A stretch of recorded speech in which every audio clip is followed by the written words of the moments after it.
देवगिरी बंगल्याच्या ठिकाणी लाडक्या बहिणी ज्या आहेत त्या ठिकाणी पोहोचलेल्या आहेत। योगेश बोरसे आमचे प्रतिनिधी आमच्या सोबत जोडले गेलेले आहेत। थेट जाऊयात योगेश यांच्याकडे। योगेश,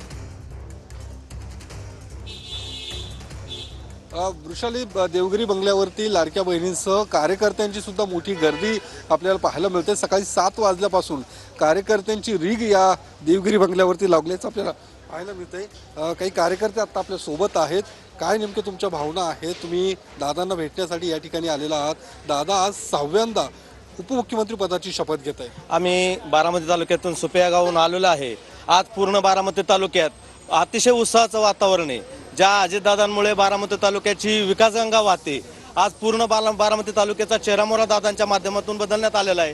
ते आमचे बारामती तालुक्याचे आमदार आज 6व्यांदा उपमुख्यमंत्री पदाची शपथ घेत आहेत। त्याबद्दल आम्हाला अभिमान आहेच। आता काय तुम्ही नेमकं कुठून आलेला आहात आणि काय दादांची भेट झाली का? आम्ही साताराहून आलोय। दादांची अजून काही भेट झालेली नाही, पण आम्हाला आनंद आहे। नेते भरपूर मताधिक्याने निवडून आले आणि आज शपथविधी होते। आजच्या शपथविधीमध्ये 3 नेत्यांच्या बरोबर आमच्या सातारचे आमदार श्रीमंत छत्रपती शिवेंद्रराजे भोसले यांचाही शपथविधी झाला असता तर दुधात साखर पडली, दुग्ध शर्करा योग म्हणतो तो झाला असता असं मला वाटतं। काय तुम्ही कुठून आलात आणि काय? आम्ही सातारवरून आलेलो आहोत।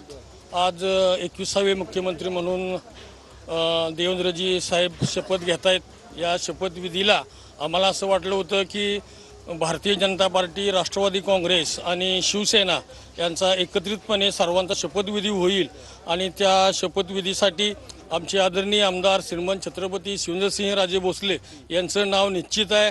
तो सुद्धा आम्हाला आमच्या डोळ्यानं तो क्षण पाहता येईल। त्यांनी प्रेस घेतली आणि सांगितलं, त्यामुळे कारणचा काही प्रश्नच येत नाही। उगाच मीडियाने कुठेतरी हे वाढवण्याचा प्रकार केलाय असं मला वाटतं।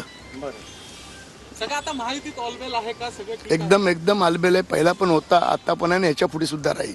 मंत्रिपदांच्या बाबतीत काय पोर्टफोलिओ मिळू शकतील, काय मागणी आहे? अरे पहिले आज शपथविधी होऊ द्या, नंतर सर्वच गोष्टीत मला आजच सांगून फायदा काय, बाकी असतेच तुम्हाला कळेल सर्व। आता इच्छुक आहात मंत्रिपदासाठी? सिनियर मोस्ट आहात का? तुमचं नाव इच्छुकांमध्ये आहे?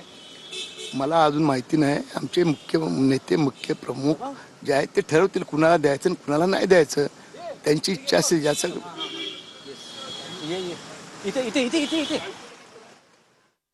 तर आता अवघे 1.5 तास राहिलेला आहे शपथविधी सोहळ्यासाठी आणि सह्याद्रीवरची दृश्य आपण या ठिकाणी पाहताय। अमित शहा या ठिकाणी पोहोचलेले आहेत आणि महायुतीचे नेते सुद्धा या ठिकाणी पोहोचतील। त्यांच्यासोबत एक छोटीशी बैठक होणार आहे। अमित साहेबांना